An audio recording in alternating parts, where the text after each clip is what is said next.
ఓం నమ శివాయ. శ్రీమాత్రే నమః. ఓం శ్రీ సాయిరాం. అందరికీ నమస్కారం అండి.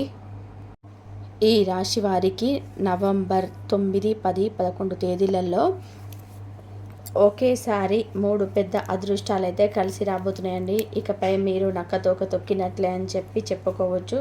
కానీ ఎస్ఎన్ఎస్ శ్రీ కారణంగా మాత్రం ఒక షాక్ అయితే మీకు తగలబోతుందన్నమాట. ఈ రాశి వారి కంట ఈ వీడియో అంటే మీకు కంట పడిందంటే పరమేశ్వరుడి అనుగ్రహం ఉంది కాబట్టి ఈ వీడియో మీకు కంట పడింది అని చెప్పి భావించి వీడియోని ఎక్కడ కూడా స్కిప్ చేయకుండా చివరి వరకు చూస్తేనే మీకు పూర్తి వివరాలు అనేటివి తెలుస్తాయి. ఇంకా ఆలస్యం చేయకుండా వీడియోలోకి అయితే వెళ్ళిపోదాము. వీడియోలోకి వెళ్ళే ముందు ఒక చిన్న రిక్వెస్ట్ అండి. మొదటిసారిగా మన ఛానల్లోకి వచ్చినట్లయితే మన ఛానల్ని సబ్స్క్రైబ్ చేసుకొని ఈ వీడియోకి ఒక లైక్ ఇచ్చి హైప్ ఇవ్వడం మాత్రం అసలు మర్చిపోవద్దు. అంతేకాకుండా కింద ఓం నమ శివాయ అని చెప్పి కామెంట్ చేయడం మాత్రం అస్సలు మర్చిపోవద్దు. ఇంకా ఆలస్యం చేయకుండా ఈ రాశి వారి గురించి తెలుసుకుందాం. ఈ రాశి వారిని మనం వ్యక్తిగతంగా గమనించుకున్నట్లయితే కనుక వీరు చాలా అంటే చాలా మంచివారండి. ఎంత మంచివారో ఏదైనా తేడా వస్తే కనుక రఫ్ అండ్ టఫ్గా అవతలి వారికి ఇచ్చి పడేస్తారని అని చెప్పుకోవచ్చు. ముఖ్యంగా ఎవరైనా కానీ కష్టాల్లో ఉన్నారు, ఆపదలో ఉన్నారు అంటే కనుక వెంటనే స్పందించే మనస్తత్వం కలిగిన వారు. వీరి దగ్గర అంతటి శక్తి, అంతటి స్తోమత ఉంటేనే సహాయం చేయాలి అనే ఒక నినాదం మీద వీరుండరు. వీరికి ఎంతవరకు భగవంతుడు ఇచ్చాడో అంతవరకు కొంచెం వరకైనా సరే వీరు చేసే ప్రయత్నం చేస్తారనమాట. అయితే ఈ రాశి వారు ఒక లీడర్షిప్ క్వాలిటీ కలిగిన వారు. ఏదైనా కానీ అవతల వారికి ఒక లీడర్ లాగా చెప్పే క్లారిటీస్ అనేటిది ఈ రాశి వారికి చాలా ఎక్కువగా ఉంటాయి. ముఖ్యంగా వీరికి ఉన్నటువంటి మంచి మనసుకి భగవంతుడు ఎప్పుడు ఎక్కువ కష్టాలు ఇచ్చాడని చెప్పుకోవచ్చు అనమాట. చిన్నప్పటి నుంచి కూడా ఎన్నో రకాలైన కష్టాలను, బాధలను, సమస్యలను చూస్తూ పెరిగిన వారు ఈ యొక్క రాశివారు. వీరికి పెద్దల నుంచి వచ్చే ఆస్తిపాస్తులు అనేటివి చాలా తక్కువగా ఉంటాయి. ఏది ఏమైనా కూడా వీరి కష్టార్జితం మీద ఎక్కువగా బాగుపడి ఎక్కువ సొమ్మును సంపాదించుకున్న వారే ఈ రాశి వారి ఎక్కువగా ఉంటారు. ఎక్కువ అంటే ఇక్కడ కోట్లు అని చెప్పటం లేదండి. ఎంతో కొంత వారి యొక్క కష్టార్జితం అనేది వారు నిలబెట్టుకుంటారనమాట. వీరికి డబ్బు విలువ బాగా తెలుసు. ఎందుకంటే రూపాయి అంటే కష్టపడి సంపాదిస్తేనే వస్తుంది, దాన్ని అనవసరంగా ఖర్చు చేయకూడదు అనే ఒక మనస్తత్వం కలిగిన వారు ఈ రాశివారు. ఎదుటివారికి నమ్మకం అనే మాట వస్తే నమ్మకానికి ప్రాణం ఇస్తారు ఈ రాశివారు. ఏదైనా కానీ ఒక మాట వారితో చెప్పి మన మూడో వ్యక్తికి తెలియకూడదు అంటే చనిపోయేంత వరకు కూడా ఆ యొక్క మాట అనేది బయటకి రానివ్వకుండా కడుపులోనే దాచుకునేటువంటి మనస్తత్వం కలిగిన వారు. ఈ రాశి వారికి చెందిన లైఫ్ పార్ట్నర్ ఎవరైతే ఉన్నారో వారు చాలా అంటే చాలా అదృష్టవంతులు. ఎందుకు అంటే కనుక వీరికి ఉన్న మనస్తత్వానికి లైఫ్ పార్ట్నర్ని ప్రాణంగా ప్రేమిస్తారు. ముఖ్యంగా లైఫ్ పార్ట్నర్ వీరి వల్ల ఎటువంటి ఇబ్బందులు పడకూడదు. సమాజంలో వీరికి వారి వల్ల గౌరవం పెరగాలి తప్ప గౌరవం తగ్గకూడదు. నా వంతు సహాయం అనేది నేను వీరికి ఖచ్చితంగా చేయాలి, నేను ప్రేమగా చూసుకుంటున్నారు అనేటువంటి మనస్తత్వం ముఖ్యంగా ఈ రాశివారు కుటుంబానికి కానీ లేదా ఆడవారిని గమనించుకున్నట్లయితే కనుక భర్తకు కానీ లేదా మగవారిని గమనించుకున్నట్లయితే కనుక భార్యకు కానీ పిల్లలకు కానీ ఎక్కువగా రెస్పెక్ట్ ఇస్తారనమాట. వీరి యొక్క ఫ్యామిలీ తర్వాతనే ఇంకా ఎవరైనా కానీ అన్నట్టుగా ఆలోచించే మనస్తత్వం. ఈ ఆలోచన మనస్తత్వం అనేది ఉండటం వలనే ఈ రాశి వారి యొక్క పార్ట్నర్ అనేవారు చాలా అంటే చాలా లక్కీ అని చెప్పుకోవచ్చు. ఇంకా ఈ యొక్క రాశి వారు ఆడవారిని గమనించుకున్నా కానీ మగవారిని గమనించుకున్నా కానీ మా కాళ్ళ మీద మేము నిలబడాలి అని అనుకునేటువంటి మనస్తత్వం కలిగిన వారనమాట. వీరు ఏదైనా కానీ వీరు చేస్తున్న వృత్తి ఏదైతే ఉందో ఆ వృత్తిలో 100% ఎఫర్ట్స్ పెడతారండి.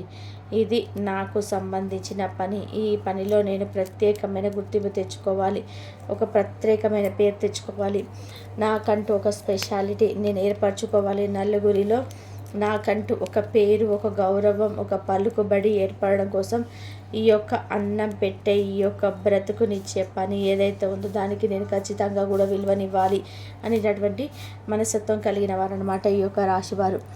ఇక చెప్పుకుంటూ పోతే ఈ రాశి వారి గురించి చాలా గొప్పలే ఉన్నాయండి. కాకపోతే కొన్ని రోజుల నుంచి ముఖ్యంగా కొన్ని నెలల నుంచి కొన్ని రకాలైన సరే మానసికమైన సమస్యలను వీరు ఇబ్బందులకు గురి అవుతున్నారనమాట.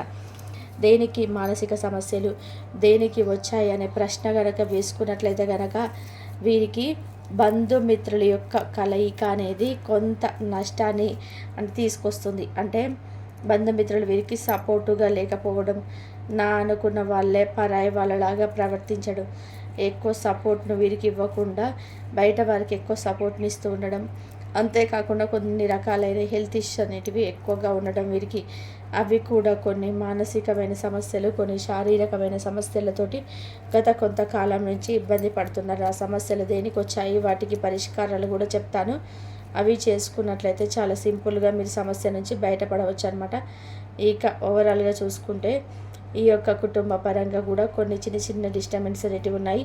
ఆ చిన్న డిస్టర్బెన్స్ కూడా వీరు చేస్తున్న పని ఏదైతే ఉందో ఆ పని యందు వీరికి కొంచెం టెన్షన్స్, కొంచెం ఒత్తిడి, కొంచెం అధిక శ్రమ అనేది ఎక్కువగా అవ్వడం వల్ల ఎక్కువ టైం అనేది కుటుంబానికి స్పెండ్ చేయలేకపోవడం, ఆడవారిని గమనించుకున్నా కానీ ఇటు మగవారిని గమనించుకున్నా కానీ ఎక్కువ స్పెండ్ చేయలేకపోవడం వల్ల ఒకరి మధ్య ఒకరికి దూరం అనేది ఎక్కువగా పెరగడం వలన కొన్ని రకాలైన కారణాలన్నిటివి ఉండడం వలన వీరికి కొన్ని గొడవలు అనేవి కుటుంబ పరంగా కూడా ఉన్నాయని, ఇటు ఆర్థిక పరంగా, ఇటు బిజినెస్ పరంగా, లేదంటే వృత్తి ఉద్యోగ పరంగా, ఇటు కుటుంబ పరంగా, ఇటు బంధువుల పరంగా, ఇటు శారీరకంగా, మానసికంగా ఎన్ని రకాలైన సమస్యలను ఈ మధ్య కాలంలో సింహరాశి వారు ఎక్కువ ఫేస్ చేస్తున్నారనమాట.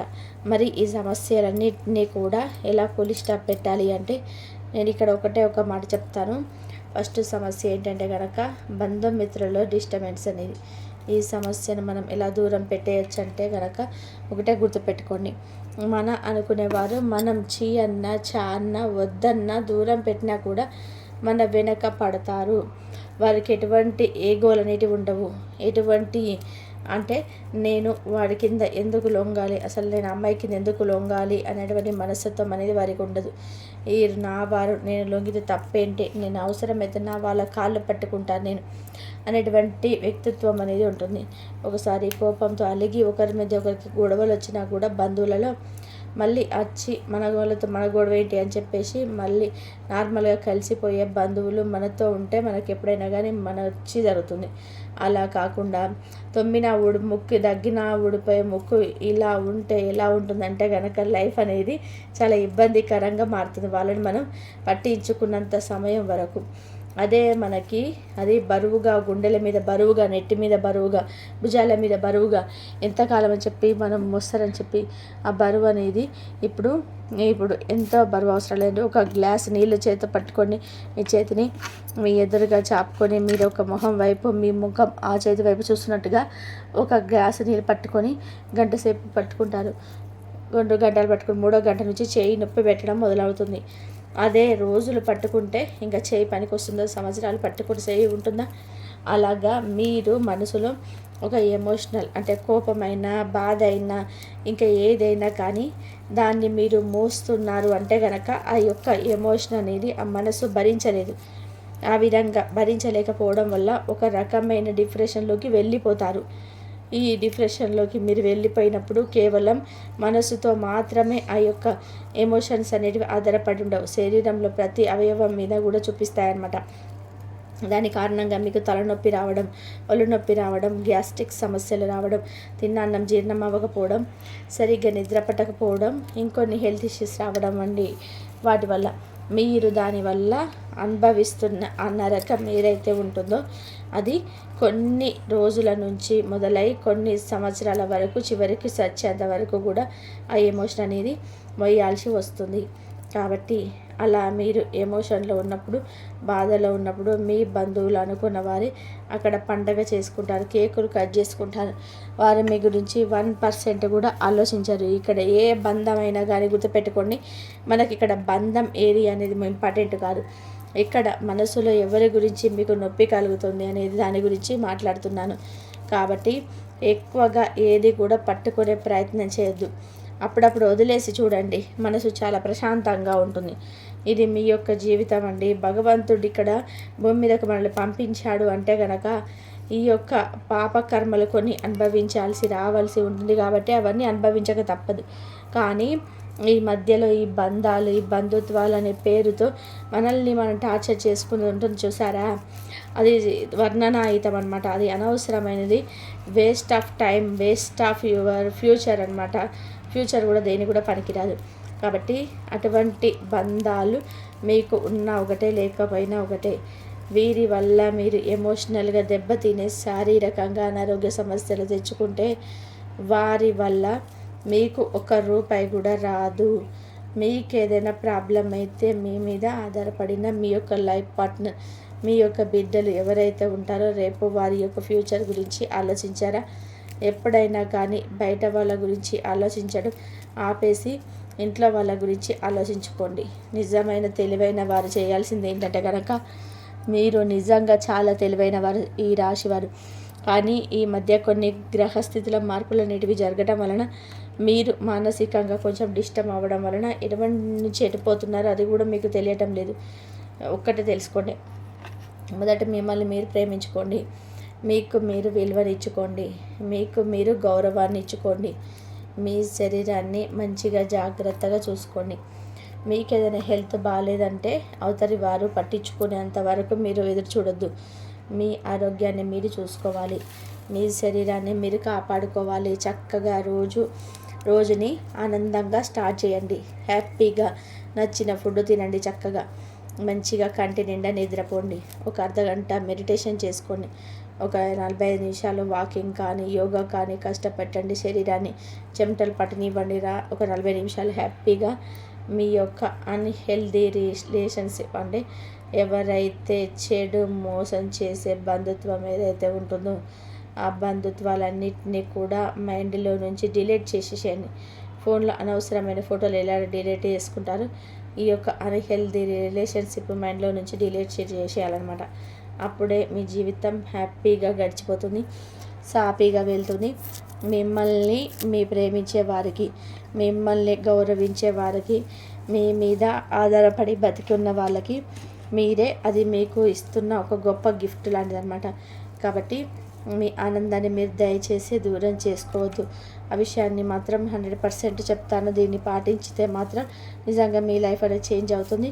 కావాలంటే ట్రై చేసి చూడండి. ఇక మీ జీవితంలో కలుగుతున్న 3 అదృష్టాలు అన్న మాటకు వస్తే, మొట్టమొదటి అదృష్టం కష్టే ఫలి. మీరు ఏదైతే కష్టపడి పని చేస్తున్నారో మీ యొక్క వృత్తి అందు మీరు ఎంత కష్టపడతారో అంత కష్టానికి తగ్గిన ప్రతిఫలం అనేది మీకు 100% భగవంతుడు ఇవ్వబోతున్నాడు. అంటే ఇప్పుడు మీకు అనుకూలమైన సమయం. కొన్నిసార్లు మన మనసుకు అనిపిస్తుంది కదండి, ఏంటి అంటే కనుక ఎంత కష్టపడినా కూడా పైసా ఉపయోగం లేదు, నా కష్టం వృధా అయిపోతుంది తప్ప నాకు ఫలితం రాలేదని చెప్పి అనిపిస్తుంది. ఎందుకంటే ఇక్కడ ఎంత కష్టపడినా కూడా అవగింజంత అదృష్టం ఉండాలి. ఆ అదృష్టం ఈశ్వరుడు ఇచ్చినప్పుడే మనకు దక్కుతుంది. కాబట్టి గుర్తుపెట్టుకోండి, మీకు ఇప్పుడు అనుకూలమైన సమయం అనేది మొదలైంది. మనసులో ఎటువంటి భయాలు వద్దు, ఎటువంటి టెన్షన్స్ వద్దు, ఎటువంటి ఒత్తిళ్ళు వద్దు, ఎటువంటి ఆలోచనలు వద్దు, బాధలు వద్దు. హ్యాపీగా చేసే పని అందు ఇంట్రెస్ట్ని చూపించి పనిని ప్రశాంతంగా చేసుకుంటూ వెళ్ళిపోండి. లైఫ్ అంతా కూడా హ్యాపీగా గడిచిపోతుంది. మీకు ఆ పనిలో సక్సెస్ వస్తుంది. దానివల్ల మీకు ధన లాభం కలుగుతుంది. మొదటి అదృష్టం. ఇక రెండవ పెద్ద అదృష్టం ఏమిటంటే కనుక, మీకు మీ మధ్య లైఫ్ పార్ట్నర్కి మధ్య ఆ యొక్క గొడవలు, ఇన్నాళ్ళు చికాకులు, ఇబ్బందులు, సమస్యలు, ఏదో ఒక ఇష్యూ వల్ల గత కొంతకాలం నుంచి మీరు ఇబ్బంది పడుతున్నారు. ఆ ఇష్యూస్ ఆటోమేటిక్ అయిపోతుందంటే ఆ ప్రాబ్లం అనేది క్లియర్ అయిపోతుంది. ఎందుకంటే ఎంత వార్చుకున్నా కానీ, ఎంత గొడవ పడినా కానీ, ఒక గూటి కింద ఉండే పక్షులు ప్రతిరోజు ఒకరినొకరు చూసుకునేవారు. రోజు కూడా గొడవలు పడడం వలన సాధించేది ఏది కూడా ఉండదు. ఒకరికి ఒకరు ఇంకొకరిలా మార్పు తేవాలి అని చెప్పి ఎంత ప్రయత్నం చేసినప్పటికీ అవతల వారిలో మేము మారాలి అని సంకల్పం చేసుకుంటే తప్ప వారికి ఎదుటి వారు చెప్పడం వల్ల మార్పు అనేది జరగదు. కాబట్టి ఈ విషయంలో మీరు చాలా వరకు రియలైజ్ అవుతారు. దాని కారణంగా మీకు మీ యొక్క కోపం, ఆవేశం అనేది చాలా వరకు కూడా కంట్రోల్ అయిపోతాయి. దానివల్ల మీకు ఒక టైప్ ఆఫ్ మనశ్శాంతి, ఒక మంచి అంటే ఒక పాజిటివ్ ఎనర్జీ అనేది ఏర్పడుతుంది అనమాట మీ ఇద్దరి మధ్య. ఇది నిజంగా గుడ్ న్యూస్. ఎందుకంటే ఒక ఇంట్లో ఉండేవారు పొద్దుకు ఎదురుపడినప్పుడల్లా గొడవ పడుకుంటే ఆ ఇంట్లో ఆ యొక్క చుట్టూ వాతావరణం అంతా కూడా పాయిజన్ అయిపోతుంది, నెగిటివ్ అయిపోతుంది అనమాట. పిల్లలకి మనశ్శాంతి ఉండదు, మీకు మనశ్శాంతి ఉండదు, పడుకుంటే నిద్ర పట్టదు, ఏ పని చేయాలనిపించదు, కంగారుగా ఉంటుంది, టెన్షన్ వచ్చేస్తుంది, యాంగ్జైటీగా వచ్చిపోతుంది. ఇక ఈ ప్రాబ్లమ్స్ అన్నిటి కూడా మీరు ఫుల్ స్టాప్ పెట్టాలనుకుంటున్నారు. ఆ మాట మీరు నిలబడండి. అది కనుక మీరు ఫాలో అయితే డెఫినెట్గా అది మీకు ఒక అదృష్టంగా మారబోతుంది. ఇది 2వ అదృష్టం. ఇక 3వ అదృష్టం ఏమిటంటే కనుక ఇది వింటే నిజంగా హ్యాపీగా ఫీల్ అవుతారు. ఏంటి అంటే కనుక మీ లైఫ్లోకి గోల్డ్ అనేది రాబోతుంది. అంటే బంగారాన్ని మీరు కొనబోతున్నారు. ఎంత కొనబోతున్నారు, ఎలా కొనబోతున్నారు అనేది మీరు ఒక సేవింగ్స్ని బట్టి ఉంటుంది. కానీ దాచుకున్న ధనాన్ని కొంచెం ఉపయోగించి మేము గోల్డ్ కొందాము, అది కొంటే మాకు ఫ్యూచర్లో ఉపయోగపడుతుంది అన్న ఉద్దేశంతో మీరు ఏదైతే పొదుపు చేసుకున్నారో ఆ పొదుపు చేసుకున్న ధనాన్ని మీరు ఖచ్చితంగా ఒక ఇన్వెస్ట్మెంట్ రూపంలో గోల్డ్ మీద పెట్టాలి అనుకుంటున్నారు. మీ ఇంటికి కనకలక్ష్మి రాబోతుంది కాబట్టి ఇది డెఫినెట్గా 3వ అదృష్టం అన్నమాట. కాబట్టి ఈ 3 అదృష్టాలలో మీ అదృష్టాలతో మీ జీవితంలో ఒక గొప్ప మార్పు అనేది చోటు చేసుకోబోతుంది.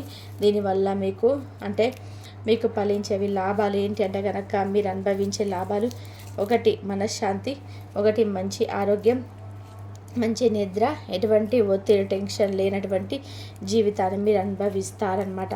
ఇది పక్కగా జరుగుతుంది. కానీ ఎస్ అనే స్త్రీ ద్వారా మాత్రం చాలా వరకు కూడా నష్టపోబోతున్నారు.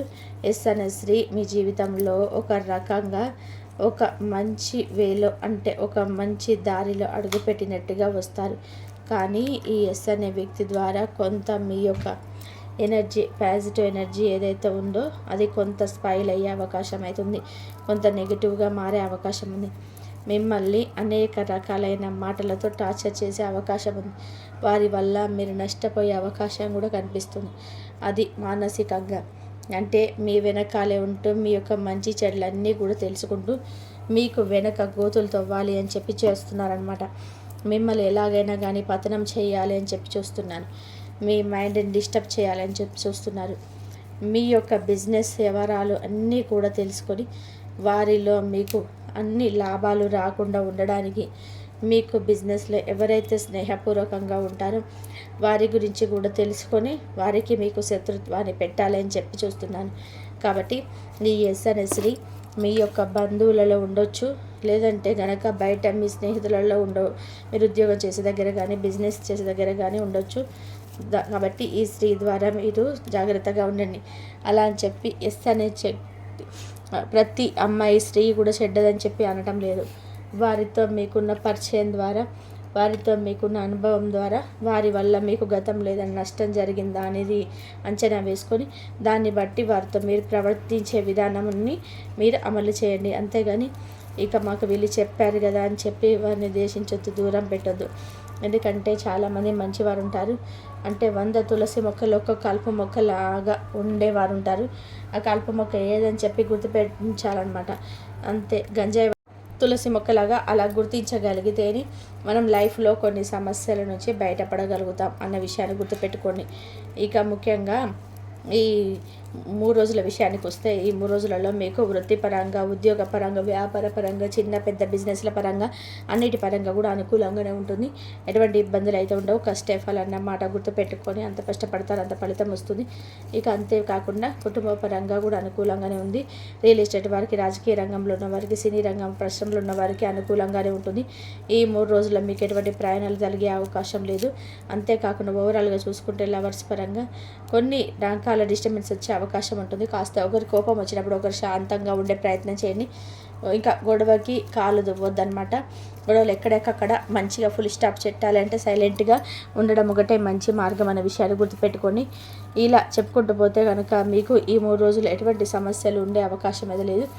ఆరోగ్యపరంగా మీకు అనుకూలిస్తుంది. ఎటువంటి ప్రాబ్లమ్స్ అయితే ఉండవు, హ్యాపీగా గడిచిపోతాయి. ఇప్పుడు కార్తీక మాసం కాబట్టి శివాలయంలో ఒక్కరోజైనా సరే శివుడికి పాలతోటి కానీ చెరుకు రసంతో కానీ అభిషేకం చేసే ప్రయత్నం చేయండి. దీనివల్ల మీకున్నటువంటి కర్మదోషాలు, ఏలినాటి శని దోషాలు చాలా వరకు కూడా క్లియర్ అయిపోతాయి. మీకున్న నరదిష్టి కూడా చాలా వరకు తగ్గిపోతుంది. అర్థమైంది కదండి. మరి ఈ రాశి వారికి కూడా అంత మంచి జరగాలంటే మాత్రం ఈ విధంగా మాత్రం చేయండి. మీకు ఆ దైవానుగ్రహం ఎప్పుడు మీ పైన ఉండాలి అంటే కనుక మీరు ఆ దైవారాధన చేసుకోండి. దైవారాధన చేసుకున్న ప్రతి ఒక్కరికి కూడా ఎప్పుడు కూడా దైవం తోడుగా ఉండి మీ సమస్యలన్నిటికీ గట్టెక్కించే మార్గం అంతా కూడా మంచిగా చూపిస్తాడు ఆ భగవంతుడు. కాబట్టి అలా మీరు దైవ దర్శనం చేసుకొని దైవానుగ్రహం మీరు పొందాలి అంటే మాత్రం మీరు కంపల్సరీ అభిషేకం చేసుకోండి శివుడికి. అలాగే ఈ ఈ 3 రోజులలో కూడా మీకు సోమవారం వస్తుంది కాబట్టి శివుడికి అభిషేకం చేసుకోండి. అలాగే ఆంజనేయ స్వామి గుడికి కూడా వెళ్ళండి. అలాగే ఆదివారం రోజు కూడా మీరు సూర్యుడికి అర్ఘ్యం ఇవ్వండి. అలా చేసినట్లయితే, సూర్యుడికి అర్ఘ్యాలు ఇచ్చినట్లయితే, శివుడికి అభిషేకం చేసినట్లయితే మీకున్న కష్టాలు, సమస్యలు, ఎన్ని బాధలు ఉన్నా సరే ఆ శివయ్యనే చూసుకొని మీకున్న సమస్యలన్నీ కూడా శివయ్యకి చెప్పుకొని మీరు ఈ విధంగా కనుక మీరు చేసుకున్నట్లయితే మీకు మంచి జరిగే అవకాశం ఎక్కువగా ఉంది. ఈ వీడియో కనుక మీకు నచ్చినట్లయితే ప్లీజ్ లైక్ చేయండి, షేర్ చేయండి, సబ్స్క్రైబ్ చేయండి. మరొక మంచి వీడియోతో మళ్ళీ కలుద్దాం. ధన్యవాదాలు. సర్వే జనా సుఖినో భవంతు. ఓం సాయిరామ్. ఓం నమః శివాయ. జై శ్రీరామ్. శ్రీమాత్రే నమః.